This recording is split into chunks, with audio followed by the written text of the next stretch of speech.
Medyo makapal daw ang mukha ng contractor na si Curly Discaya.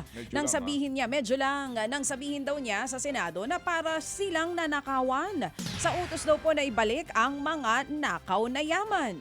Kabilang kasi ang pagsasauli ng pera o restitution sa hinihinging requirement bago po sila maituring na isang state witness. Pero paglilinaw po ng prosecution, hindi naman agad sila hiningian ng isa sa uling pera. Gusto lamang daw sanang malaman ng DOJ kung ano ang kanilang nalalaman at kayang patunayan. Pero hindi naman daw lumapit sa kanilang mga diskaya. Bumuelta ang Office of the Ombudsman at tinawag na kalokohan ang sinabi ni Curly na pagnanakaw ang pagbabalik ng ninakaw na pera. Pati si DPWH Secretary Vince Dizon abay nabadtrip sa pahayag ni Curly. Para sa akin po, parang kami po ang nanakawan. Parang ibig sabihin, parang modern day na pagnanakaw. Ibig sabihin, yung nakaw ba? Siya pa ang magbibigay ng pera dun sa ninakawan niya. Parang ganun po. Medyo makapal din naman talaga ang mukha nitong si Curly Discaya, no? Kitang-kita namin lahat ang ebidensya laban sa kanila. Tapos ang lakas pa ng loob niya magsabi, sila pa ang ninakawan. Siguro, humarap na lang sila doon sa mga kaso nila. Yung asawa niya, nakakulong na. Harapin na lang nila yung mga kaso, tapos ibalik na lang yung pera ng mga kababayan natin. Modern day pagnanakaw daw ang tawag ni Curly doon. Ano masasabi mo, Manong Hindi ko Ted? maintindihan. Oo, Yung exact words na ginamit niya. Gusto mo ulit? Kung babalikan mo. Oo, ang sinasabi niya, pakiramdam daw nila na para silang ninakawan dahil pinagsasauli nga sila ng pera. Hindi, pinagsasauli yung ninakaw sa pinagnakawan. Yun ba? Oo, Yun. medyo. Gusto mo ulitin para lang mas klaro. Pinasasauli yung ninakaw. Hindi nga sila umaamin yata na Hindi. ninakaw. Tingnan O mo. sige, Kasi ulitin natin. One more time. One Ito more lang po, time. ah. Pakinggan Just natin yung for- kay Curly. Yung kay Just Curly. for the record, Madam Chair. O sige, Mr. Chair. Let us hear that one more time. Para sa akin po, parang kami po ang nanakawan. Parang ibig sabihin, parang modern day na pagnanakaw. Ibig sabihin, yung nakaw ba? Siya pa ang magbibigay ng pera dun sa ninakawan niya. Parang ganun po. Ayun, okay. Parang kami po ininakawan. Oo. Modern day. Na pagnanakaw. Nakaw ba? Nakaw ba? Sabi niya, Nakaw ba? Siya pa magsasauli? Ganon. Oo. Nakaw ba? Magsasauli ng pera sa ninakawan? Make sense. Tama. Tama ano ha? Medyo may sense ano ha? May sense para sa mga magnanakaw tong ha? Di ba may sense no ha? Sabi Oo nga niya naman. kasi, Ngayon ko nakaw ba? Oo. Ngayon ko lang na pagtanto no. Tama direk ano? May sense to para sa mga magnanakaw. Kasi nga ninakaw mo na, tapos sasauli mo. Sabi niya, parang modern day na ano ito. Pagnanakaw. Kasi nga, pagnanakaw. Kasi nga, nakaw ba?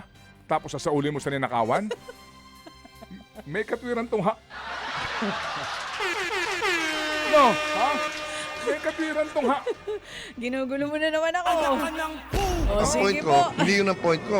Hinga kayong malalim ha sa mga Galing, ano, uminit ang ha? ulo kay Hindi yun ang point Curly. ko. Oo. Kaya Tama. pala yumaman na husto tong ha. Yan nga po ang Paano mo sunod. nga aasahan na magsusoli ng pera to? Nakita mo di yung ba? itsura ni Secretary Vince nung Hindi, sinabi hindi, siguro hindi. sa kanya din. Hindi, pag pinakinggan mo ng lubos ha. Oo. Kasi nga, ang pagkakasabi po niya, Nakaw ba? nakaw ba? Tapos isasauli mo sa? Oh, Ninakawan? ninakawan? Pinagnakawan? Oo. Oh, anong kami loko-loko? Ha? Alam mo kung ano? Lumapit-lapit ka nga rito. Ang tawag niya, modern day pagnanakaw. Alam mo kung anong totoong modern day na pagnanakaw? Ano? Yung mga nagsasabuatan yung taong gobyerno, tas ang ninanakawan taong bayan. Yan ang modern day na pagnanakaw. Hindi, matagal na Ay, yan. sa bagay, oo nga. Hindi mo. Hindi na pala modern Matagal na yun. yan. Oo. Old ways na pala yun. O, ito, mga kapatid, hindi ka kamumuha sa kanya. Ayo. Lumapit-lapit ka nga rito, please. O, siya? Ginugulo mo ako, nagbabalita ako, Ted Filon eh. Ako pa nang gugulo sa'yo. Ginugulo mo ako eh. Yan nga po ang sunurang tinig ni... Suot mo yung salamin mo para namin maalala yung... Mamaya. O sige.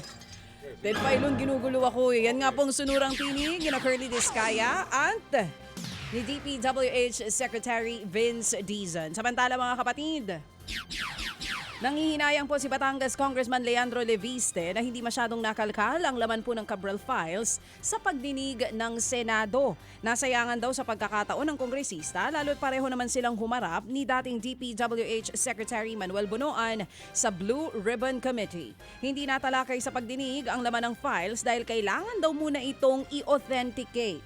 Ayon naman po kay Leviste, gusto na raw niyang ilabas ang laman ng Cabral Files pero inaantay pa ang opisyal na pahayag ng DPWH ukol dito. Nilinaw din niya na hindi lang ang Cabral Files ang tinutukoy niya tungkol sa banta po sa kanyang buhay dahil may iba pa raw siyang hawak na mga impormasyon. Hindi po ibig sabihin na kung ako'y hindi mamatay, hindi din lalabas. Maaari naman din po na kung ako'y patay o buhay, parehong lalabas. Okay. At Opo. ang punto ko lang nung sinabi ko po yun, sagot sa isang tanong ay tungkol sa mga atake sa akin at mga threats na sinasabi ko na huwag niyo akong patayin dahil kahit napapatayin niyo ako, lalabas yung files. Pero kahit buhay ako, lalabas din po. Oo. At least malinaw na, buhay o patay daw po ay lalabas ang files. Yan nga po ang tinig ni DPWH. Hindi pala siya yon. Yan nga po ang tinig ni Batangas Congressman Leandro Leviste. So nilinaw po yan ni Ted Filon kahapon. Malinaw na, partner, no? Kasi noong una nalito ang tao. So patay o buhay, lalabas daw po ang files. Pero may tama itong nanonood sa atin. Itong Anong sabi? dalawang nakatatanda. Yung kay Curly? Lumilingon sa tawag na Nanay Christy Ano at sabi? Dina Aquino. Anong sabi ni Nanay Christy at Tita Hindi, Dina? sabi nga nila, tama ito. Oo. Masakit nga naman daw yun. Di ba napakasakit naman yan, Mr. Chairman? Ninakaw na nga namin, nanakawin niyo pa. Hindi ako makamove on doon, ha? Oo nga, napatayo po siya, ha? Oo nga. Oo. Masakit nga naman sa amin yan, Mr. Chairman. Tsaka pinaulit mo pa talaga. Ninakaw na namin yan eh. Tapos nanakawin niyo? Oo. Deja vu. Deja vu ang tawag doon. O ito, mga kapatid, sa iba pang balita. Okay, go. Ibinigay na raw ng DPWH sa ombudsman ang computer naman po ng yumaong dating undersecretary na si Catalina Cabral para sila na po ang magsagawa ng forensic examination. Kaugnay pa rin po yan ang nilalaman ng kontrobersyal na Cabral Files na di umano'y may mga impormasyon tungkol sa flood control.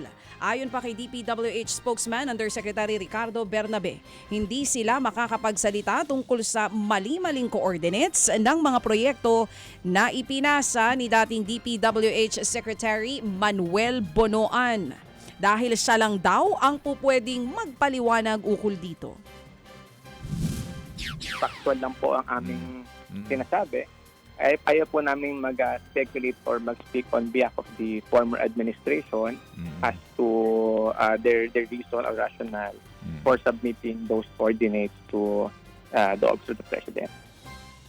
Yan nga po ang tinig ni DPWH spokesperson Undersecretary Ricardo Bernabe. Makikipagtulungan na po ang Department of Education sa private sector para matugunan ang kakulangan sa mga silid-aralan sa bansa. Sa ilalim po ng Public-Private Partnership o PPP, ipauubayan na ng DepEd sa mga pribadong kumpanya ang pagpondo at pagtatayo ng mga classroom imbis po na sa DPWH. Sa pamamagitan po ng Build, Lease and Transfer Scheme, ang target ng gobyerno makapagtayo ng higit 16,000 classrooms sa unang phase po ng programa. Kapag naitayo na po ang classroom, agad na ito-turn over sa DepEd pero uutay-utayin ang pagbabayad ng pamahalaan sa loob ng 10 taon. Ayon pa sa DepEd, mas mabilis ang pagpapatayo ng classroom sa pamamagitan po ng PPP. Pero tiniyak nilang magiging transparent sa bidding at turnover ng mga itatayong eskwelahan. Gusto po namin very transparent yung turnover na yun. Gusto po namin yung mga parent-teacher association, nakikita po nila yung turnover na classroom. Gusto po natin bawat i-turnover na classroom, meron po transparency portal. Ipo-post po natin doon yung pong picture at details ng mga classroom na tina-turnover para kitang-kita po ng buong bansa. Hindi po ito katulad ng flood control na hindi mo alam kung ano yung binayaran natin. Yan nga po ang tinig ni DepEd Undersecretary Ronaldo Mendoza. Mga kapatid, brothers and sisters, saan ka pa? Dito na tayo sa totoo. Dito na tayo sa True FM. Mga kapatid, mag-subscribe and follow po kayo sa social media accounts ng True Network PH. Yan po kami, hanapin nyo lang True Network PH, Facebook, Instagram, YouTube, TikTok, and podcast.